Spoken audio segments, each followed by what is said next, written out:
Hello everybody, how's it going? My name is InkEyes, welcome to my channel, welcome to a brand new game. It might be like a mini-series. We'll see how it goes and how you guys like this game. But I thought I needed a little break from Slay the Spire. It's been driving me crazy, the grind and stuff, and I thought, you know what, until they come out with the next patch and the next, like the third Slay the Spire character, why don't we just replace that slot with another card game, but like a very cool, chic, simple, and clever card/puzzle game that I've already played it for a couple of hours because not only it's really cool, but it's like really relaxing, but also really engaging, and you just want to play it, just want to keep playing it. It's called Triplicty. It's developed and published by Conflicts Games. It came out March 9th, and it's literally, there are only 3 reviews on it, and I really implore you to get this game because it's really well done. Especially the art in it is, I can't believe, I cannot believe, like, first of all, you'll see the number of cards in this game. It's huge.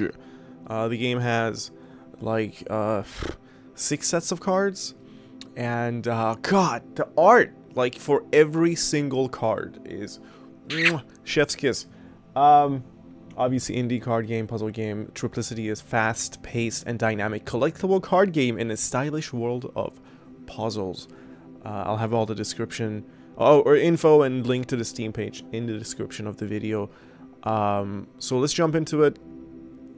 I'll tell you a little bit about it, what's going on, what you're looking at, and let me see if the Steam page has any more.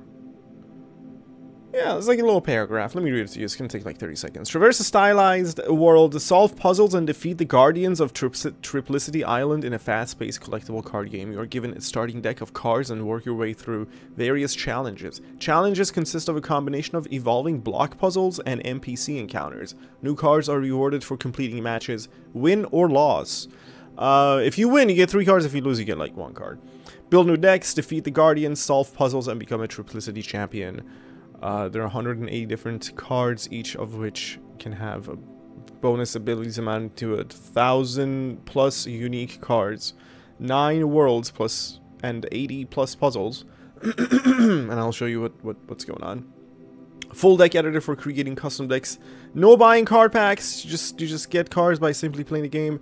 Practice matches against NPCs to get new cards. You can even do standard or draft tournaments, and there are hidden bonus cards.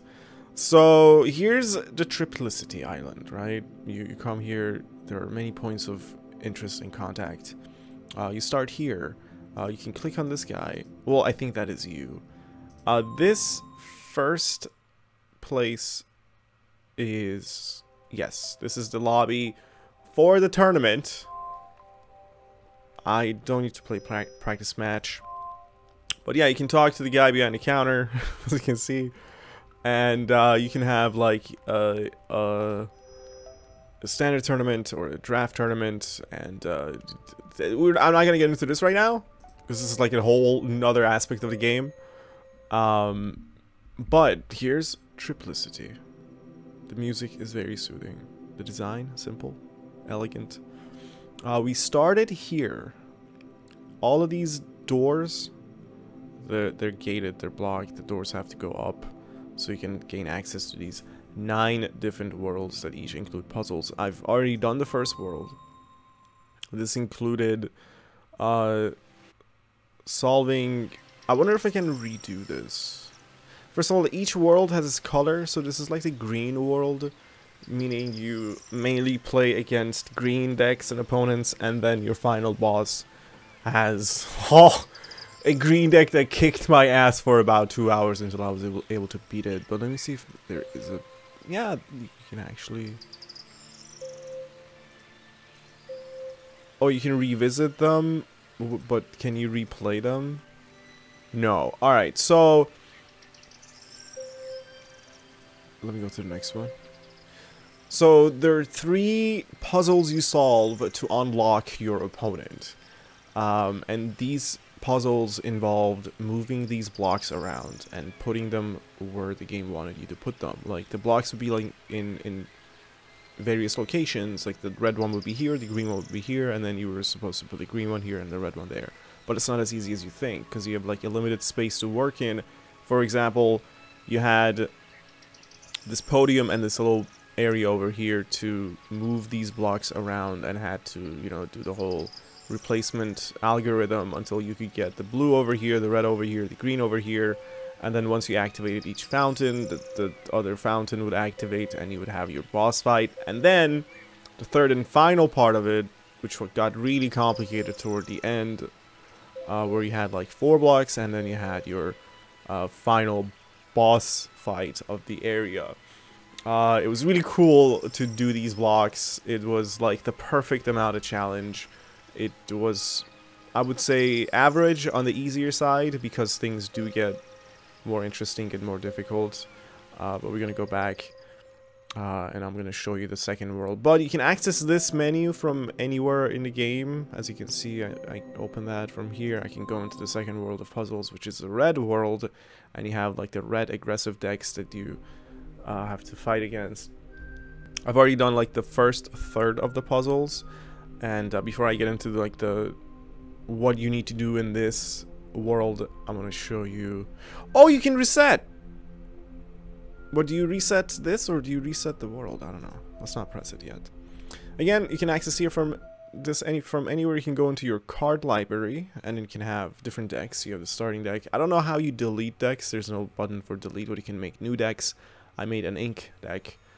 These are all the cards that I have unlocked currently, and as you can see, they fall into all of these different categories of green cards, red cards, blue cards, black cards, white cards, gray cards, and the system for the card game, the cards are very much like Magic the Gathering, and the system is very much like, if there's a card in front of your card, you can attack the card. Any excess damage goes and hits the player HP.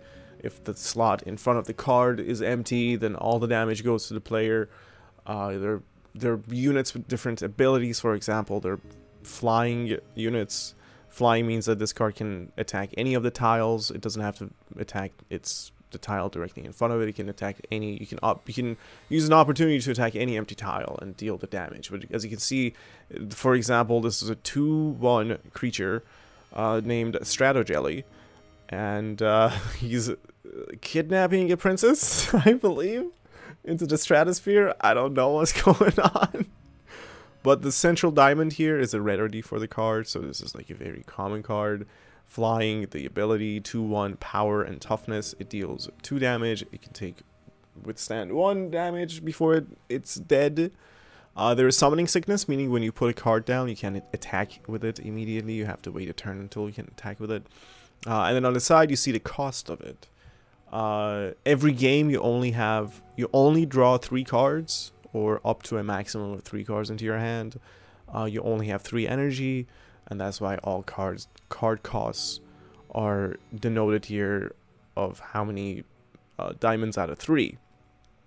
You have like Pumple Curse. It's a 3/3 dude who also, when you play him, the opponent loses 1 life, you get 1 life, for example, you know, stuff like this.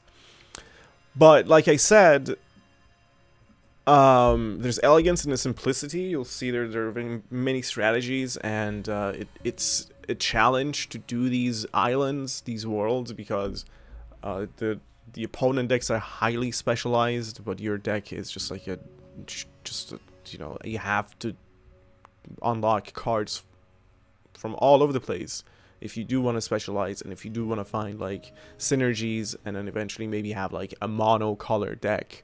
I don't think you're allowed to have a deck below 30. It has to be 30 out of 30. Otherwise, it would not be legal. And then, like the game said, there are very cool hidden cards that you can come across. For example, in my ink deck that you'll see later in play, I have a couple of really cool cards. For example, There's a D001, which is this construct. It's like a robot. That is a 4/5. It's a very rare card. 4/5 for 1. For 1 mana, for whatever you want to call it, 1 energy, you will hardly ever find anything that has that amount of power and toughness. A 4/5 for 1, you generally are looking at like 2 2s or like 2 1s or like 1 2s. When you move cards from the deck into, or from the library into your deck, it disappears from the library because you've used that actual physical copy of it. So let me show you the cards in here. And you want to have like most of, pretty much all of the cheaper cards. You want to have as many 1-cost cards as you can, and then fewer 2-costers and even less 3-costers, and I'll show you why that becomes incredibly important in this game. So yeah, you have like 2 1s and 2 2s usually for the cost of 1, but this guy is just a beast. And then I also have the Pummeler, and the Pummeler is also this machine. As you can see, he's this giant dude with his giant fists, and he's just pummeling all these people and structures, and this guy's just flying toward the camera.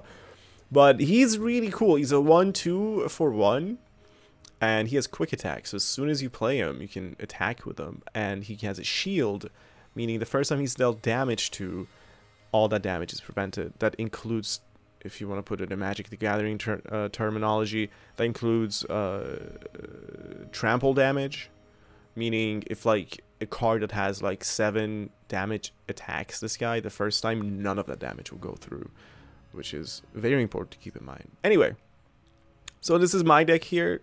I don't really want to go through it one by one to show you what I have here. This was also a card that I got, but I would love to spend an hour and one by one click these cards so you can just see not only the gorgeous art, but like this art is uniform across all the card designs, and it's this guy's style, and it's so good. It is unbelievably good.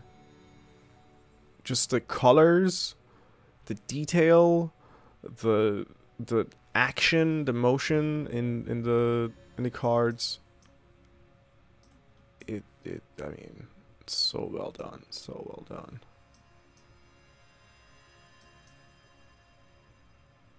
Just, God, like, look at this card. What an artist. What an artist. This is a card that I recently unlocked, which is really cool. He has stealth, so whenever he attacks, he doesn't take any damage. But if he gets attacked, then he gets wrecked. But anyway, we're going to go back. We're going to go and show you this puzzle world.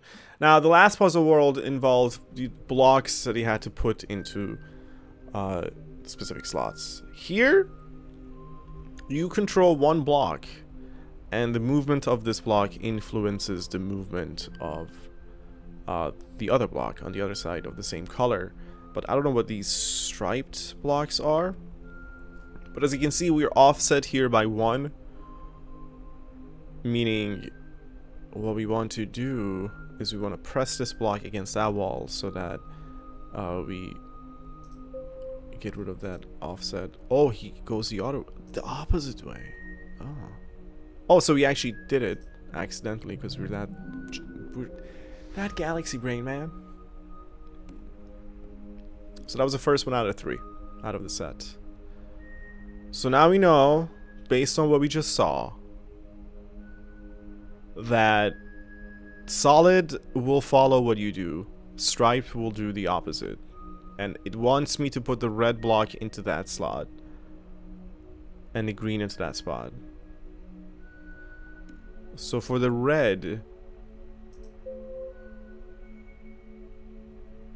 so I have to get green out of the way first. Then we can move red here, actually all the way down over. Okay, that's that. And then for you, oh, I see. So the direction of the strip indicates which direction is reversed. So only, let's say, horizontal, vertical. It is. I mean, it's isometric. But if I move you here, Then you're lined up. Boom. Moving on to the third.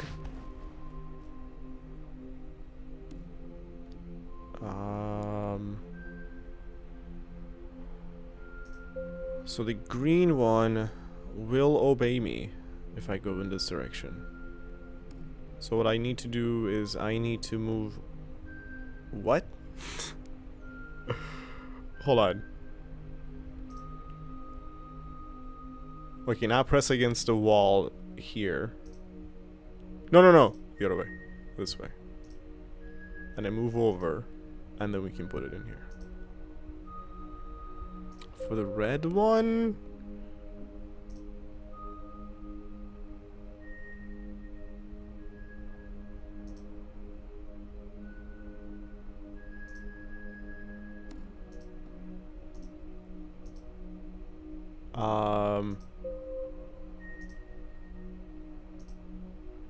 if I push it here,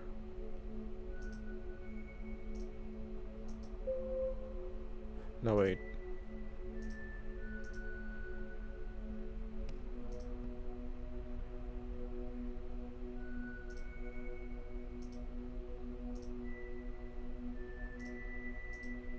oh, I think I totally messed this up. Hold on. Green one, we needed it to do...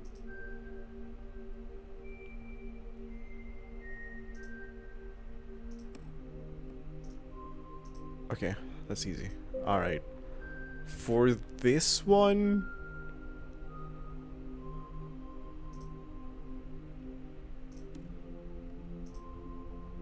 it's off by 1. This needs to be restricted, so if I go over... Wait, if I go here...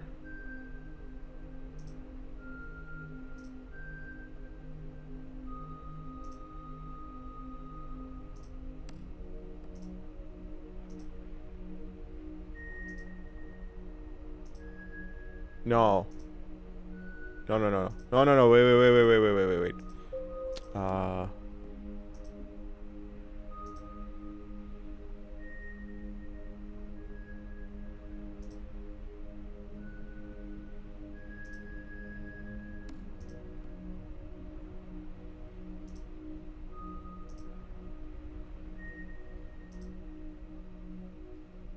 How do I get you behind that block?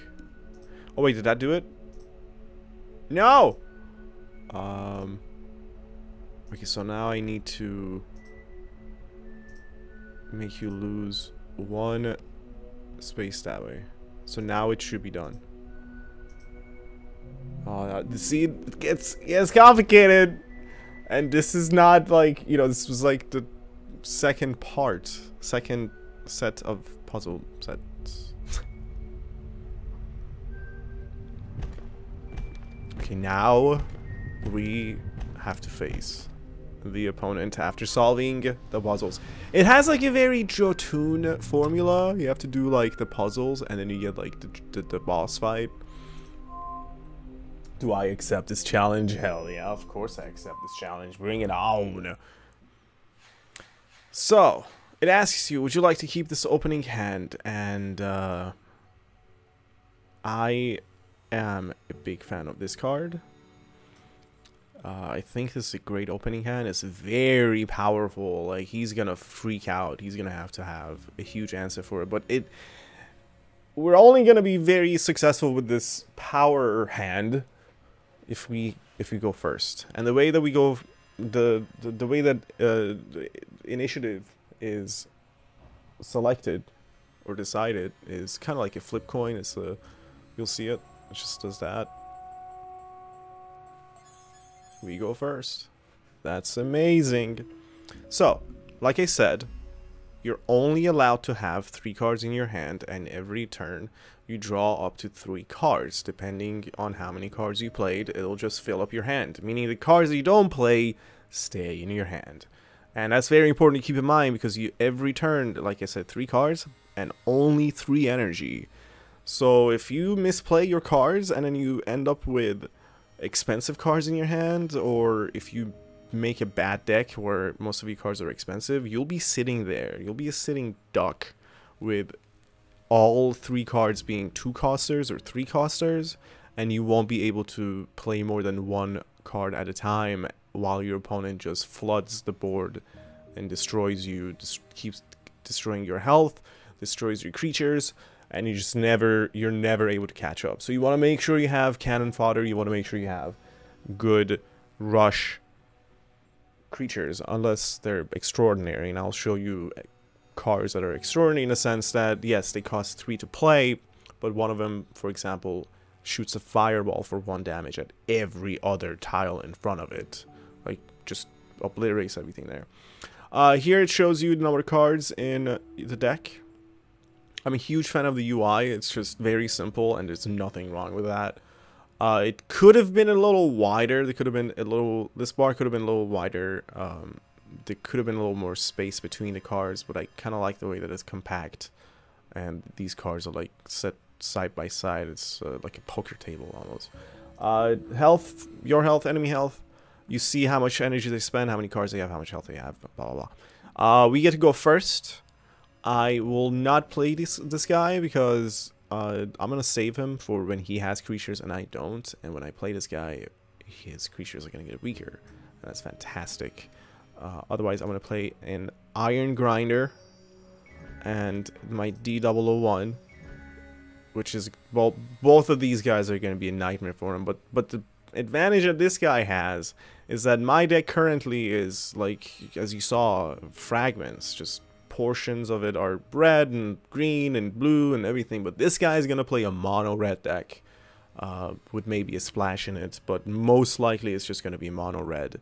And when you play 30 cards that are all red, you will have inevitably a lot of synergy. Like, all these cards are going to benefit from other cards, get powerful, get faster, get more deadly.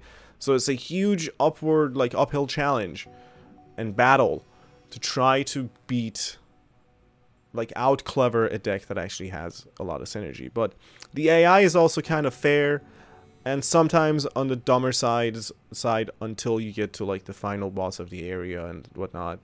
Like, sometimes they forget to attack, sometimes they forget to, like, activate an ability and things like that, and you'll see. But before I go on for too long and this episode ends, this is basically the last part of this episode anyway, because this is the flow of the game. You go into the puzzles, you solve the set, you unlock your opponent, you do the fight. By the way, you just enter.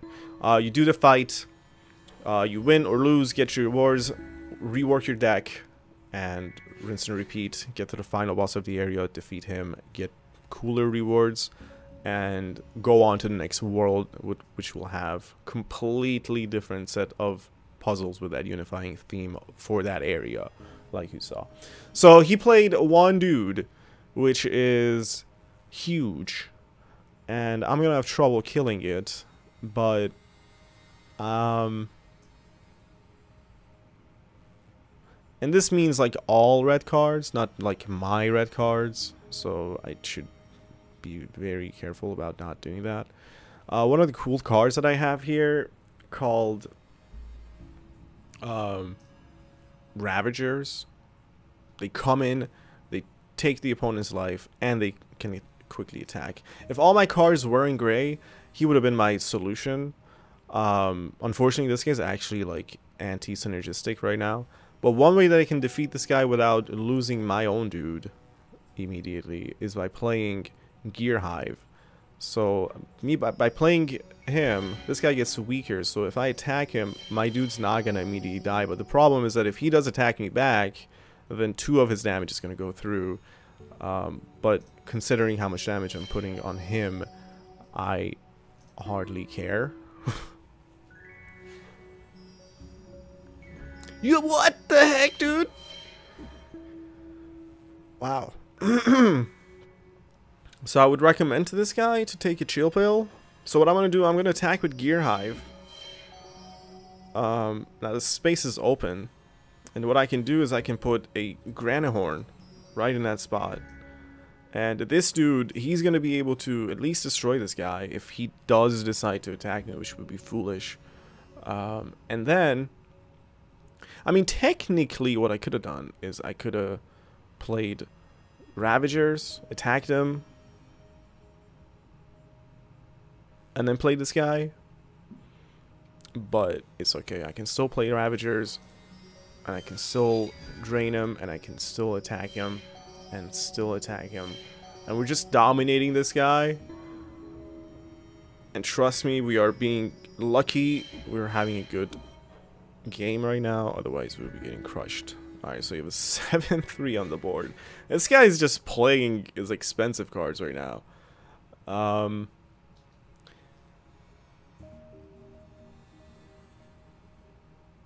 That is so dangerous. I wish there was a way I could take it out. Well, we can totally block him. What I can do is attack him like that, and then be like, alright, if you do decide to attack with that dude, just keep in mind that as soon as you do it, he dies. And then play my other Ravagers in here. And trust me, I am so lucky to have come across 2 copies of my Ravagers, because they... You know, it's totally RNG based, and I got so many other random cards, but at least I got 2 of these in all the cards.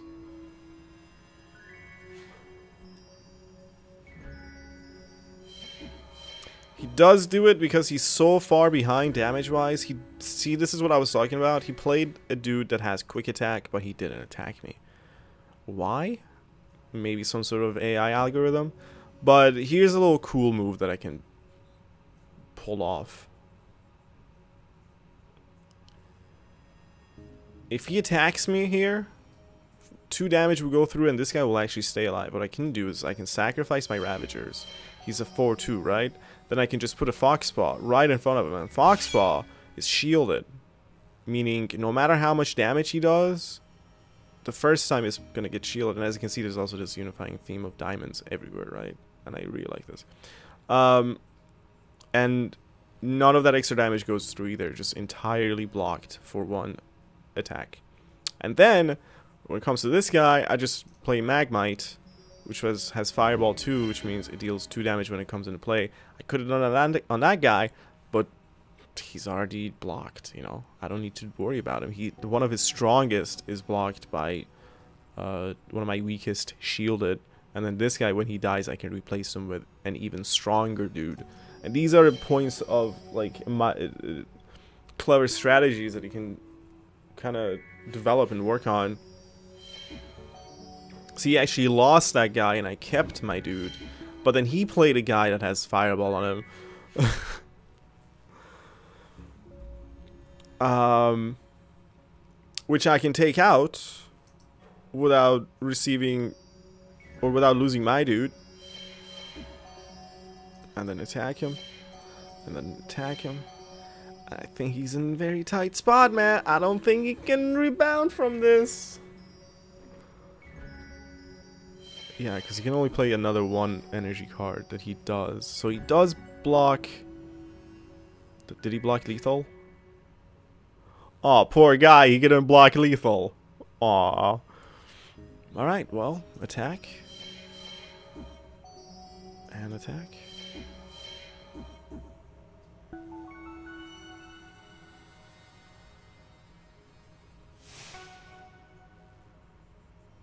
Nice.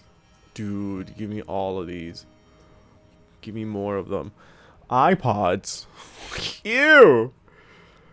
So, triple +1 +0 means all my cards gain +1 +0 when I play this guy. Which is so OP. Because when I was playing against the green guys, some of them would play this thing, and I'd be like, come on. And they would play it so strategically, too. They would throw away one of their creatures at my guy, and then replace it with, like, a powerful dude, and then use an open slot to play iPods, and then everything would just, like... It would be an avalanche, and I would get streamrolled. Shock Tome. Freeze and gain 2 life. This is also very good. How is this a common? Well, all of these guys need to go into my deck. And per flow of the game, we'll do it too. And then end the episode. So I don't know as you continue if you have to do more puzzle sets to get to the final boss. But it's been 3. This might be the last one. Going to the card library. Let's take a look at Ink. And we want to have Shock Tome in here. If there's a... yeah, I don't care about you. Go out. Shock Tome. Please enter here. Ravagers for another one of the Cliff Breathers. Because I actually have... I'm skewing more toward more grays and like majority everything else, not green. Green has become such a minority here. It's just like a tiny little splash. Although I do have very many good cards in green, but green has been more utility based for me. And because of that, I'm gonna take another strategy out for the iPods. So now we have a shielder from green, we have iPods from green, and then a quick attacker, which is very beefy. And then most of my reliable damage. Oh, for example, this is the guy that I was telling you about. You can play a 3-coster that is really worth being the only card played, no matter what. But yeah, most of my damage comes from gray and black, and I do have a lot of trap sort of plays that you guys didn't get to see. For example, I have fireball traps, I have death traps, I have I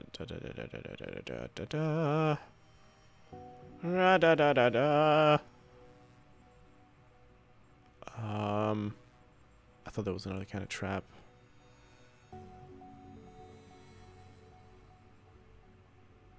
Oh, freeze. You had freeze on you. Tome, right? The shock tome? Yeah, cool. Yeah, oh yeah, the other fireball trap. Oh yeah, anyway, so this is about it for Triplicity. Just a really neat game. I hope so far you guys enjoyed it. I'm gonna continue playing it, and until, you know, we either beat it or Slay the Spire gets updated. But for now, this is gonna take that game's time slot at around 1 PM Central Time. And yeah, definitely check it out. Get it for yourself. It's just $10 right now on Steam, and I'm really enjoying it. And I see myself playing it for hours and hours, just customizing decks. And, you know, just deck building is one of my favorite things to do. That's why I have 12,000 actual paper physical Magic the Gathering cards since like 10 years ago, sitting in my room here. Not that I've played Magic for the past like 4 or 5 years now, but I did go crazy for a while. There's some value in there. I have like a binder of rares that I should take to a card shop and get some money for. But anyway, thank you very much for your time and attention. If you did enjoy this game and this episode and my introduction to this game for you, please leave a thumbs up. A like would be magnificently appreciated. Thank you very much. And if you're new, subscribe. I will always be bringing you these cool little hidden gems that you probably will not hear about or see anywhere else. And they're definitely worth your time and attention. Check them out. And thank you for your time and attention. And I'll see you later. Bye-bye.